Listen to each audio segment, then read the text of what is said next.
Yeah, because I was talking about Rico Suave. Have you ever heard the song? There's a song with Rico Suave. Rico Suave. Suave Carnos, soft beef. Okay. This is so bad. We have to go there another year to learn how to order.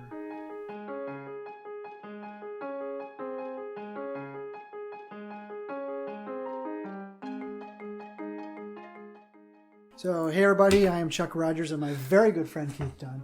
And together we are Tabletop Coffee, where we do life, do it well.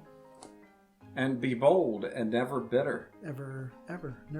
Yeah, never bitter. Yeah. No. And tonight we are talking about the Anatole Rapoport technique. It's how to better communicate with anyone. Yeah, and just say it over and over. It's so fun. Say it 3 times and you win. That'd be a great thing in a relationship thing. Whoever can say it first 3 times in a row wins. Stay tuned. We'll show you how it's done.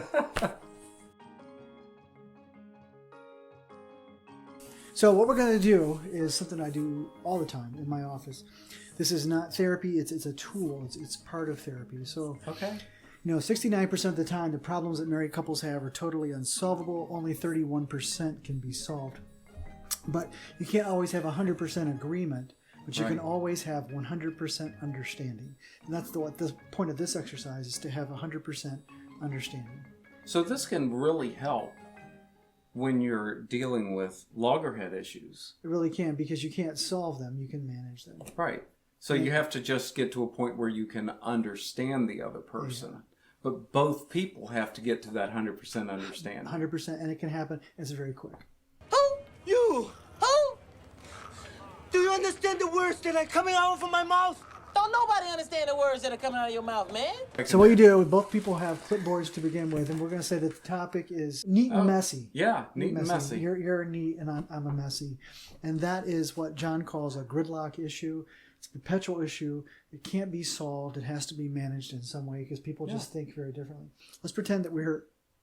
you be the wife and I'll be the husband. I would say to you, to say to me as the couple, if I were the therapist, 0 to 100. 0 would mean the other person doesn't get you at all, understand where you're coming from. Okay. And 100 means that you're completely understood. Not agreed with, but understood. Okay. So as the wife, neat person, right? Okay. how understood do you feel about me? How much do I, as the husband, really understand you and get you? Oh, 10 to 15. Okay, put 15 up there. 15. Right. All right, 15. Yeah. And I'm going to say that you understand me at like 25%. Okay. See, it's already better writing this down. All right. I want you to go. You first. You be the talker, and I'll be the listener. Okay. And just talk 1 or 2, 3 sentences, 2 or 3 phrases, and pause, and let me be present for you, and I'll show you what that means. Okay. And then we'll go on. So tell me what you want me to know, sweetheart, about the other 85% that I don't understand. So as we move forward on this, just to help me and the other people, because I've never done this before. Yeah. Is it better to speak in regular sentences or to break it down in like bullet points? Or does it matter? Doesn't matter. Doesn't just matter. Talk slowly, softly, good warm heart. Okay. So just tell me what you want me to know, sweetie. All right. I've been just really frustrated coming home from work, and they're just a pile of dishes in the sink. Pause. Okay. So the emotion, you're very, very frustrated. You've been working hard. You come home, and there's just this perpetual pile of dishes in the sink. Did I get that? Yes. Anything else you want me to know? Yes. Tell me more. It's... I come in and I think, why are they in the sink every time I come home? And I feel like I have to put them away. So you come home, and you don't understand. You wonder... You see these dishes in the sink, and it's like every time. And you're like, I feel, why do I have to be the one to come home and put them away? Right. Okay. Did I get that? Yes. Tell me more. That's correct. It would be nice if you could just rinse your dishes when you put them in the sink and put them away. Put them in the dishwasher. Seems simple. Okay. So it would be really nice, what you would like, that would just rinse them, and then not put them in the sink, but just put them in the dishwasher, just put them away. That would feel really good to you. That would feel good to me. Did I get that? Yes. Anything else you want me to know? I know it's not just you. Our kids add to this as well, and they don't put their dishes away. So you do realize I'm part of it, but it's larger than that. It's not just me. The kids are involved too. They add, and then they don't put the dishes away either. And that's very frustrating too. That's overwhelming for you. It is, because Tell me more. I put away the dishes for you. I put away the dishes for them. It would be nice if you would do that from time to time. Okay, so you do my dishes, you do their dishes, and your preference would be, because it'd be nice, is if I would do that occasionally as well. Okay, did I get that? Yes. So you were feeling resentful and angry and frustrated, but this would feel good. That would feel good. Anything else you want me to know?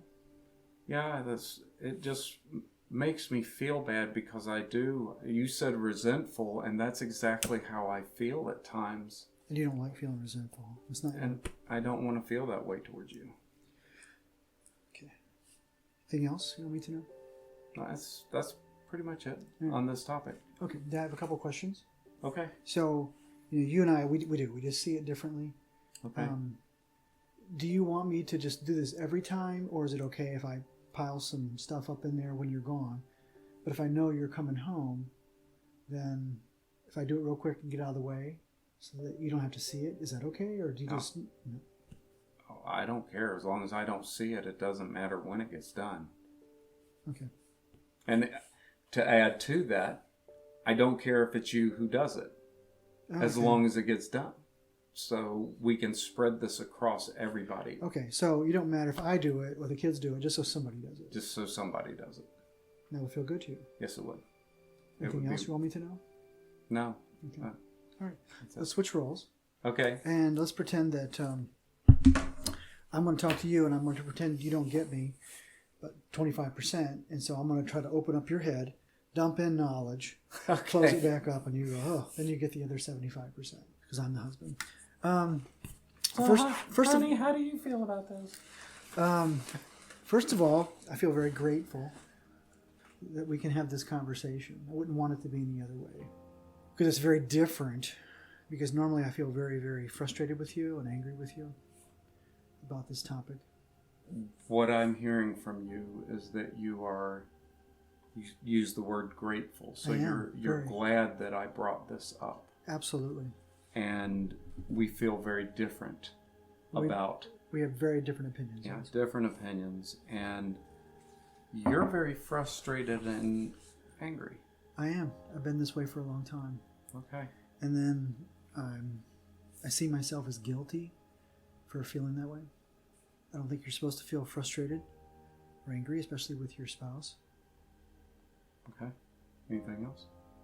If I'm hearing you correctly, you are feeling guilty about being frustrated and angry with me. Yes. Okay. What else? I know how you like it, but I don't think our home is a museum. I want it to feel lived in. I want it to feel comfortable. You know how I feel about this. I do. But you want to not be in something that feels like a museum. You want it to feel more lived in. Warm, yeah. You want to be in something that gives you that comfort level that you're used to, or that you just feel better with. I do. That makes you feel good about. Yes, I do. Did I get that You at did. 100%? You did. Okay. And my fear is that the kids will be angry with you, and the kids will be angry with me, and when they leave home, they'll never come back. What I heard you say in that, you have fear. A lot. About the kids being angry with both me and you. Oh, yeah. So that would be during the process of us talking to them. No. No. Thank you. No. I'm afraid that they're going to be angry with you for for mandating that it be this museum, and angry with me Thank because you. I allowed that. Okay. All right. Very good. I understand that better now. Right. Okay. So they're angry at us because I want it so clean. Yeah. And you want it so comfortable. Mm-hmm. And I don't know what they want because we haven't talked to them about that. But Who wants to be in that house? right. I don't think they do. Okay. And you also said that you're afraid that when they leave, they're not going to want to come I'm back. terrified of that. Okay. So it's kind of like, what's more important? A few dishes in the sink or having your kids come around? Okay. What I heard you say is, so what's more important, having your kids come back and be around us later in life, Yeah. or having a few dishes in the sink? Yes, 100%. Yes. Okay. I don't have anything else to say. Okay. Questions? Yeah, I was not aware of that. How long have you Forever. been really? Forever. So you've always felt that I was pushing for things to be cleaner than you felt they needed to be. Yeah. And a lot of this wraps around putting pressure on the kids to do something and be in a place that makes them uncomfortable and not want to come back and be with us. Exactly. Wow. Okay, I am so sorry. I did not know that. Do you have any questions for me about what I said? I do have a question. By leaving the dishes in the sink, Yes. that makes it feel less like a museum to you. Yeah, because museums don't have piles of dishes. I don't think it's important. Okay. What's it matter? That's it. I don't have any other questions. Okay. Or do you? No, I don't. I understand. I think where you're coming from. We started out, and your percentage was at 25%. What I would say you it's at 100. I don't think we agree on it. I don't think we're ever going to. But I think you know where I'm coming from. You really understand how I think, what I think, and how I feel about it. Okay. That's all I can ask. And then we can maybe look at a way to manage this later. How about you? I was at 15% now. Where am I? Yeah, I agree. You're at 100%. You definitely were able to clarify my position so that you know where I am and where I'm good. coming from. That was the goal. Yeah. Okay. Right. So that is the Anatole Rapoport technique. We need to do another wrap-up next week on this because Okay. once you get to 100%, then what do you do? Right. This is problem managing as opposed to Right. problem solving. So Yeah. Which I tried to go into, but Yeah. I jumped the gun because I've never done this before. So thanks everybody so much for joining us. If you liked our content, please subscribe and hit that bell so that you're notified of future videos as they come out. And be sure and like it, share it with your friends, let them know about it so that we can continue to put out content and grow this channel. Absolutely. Thanks everybody. Until next time.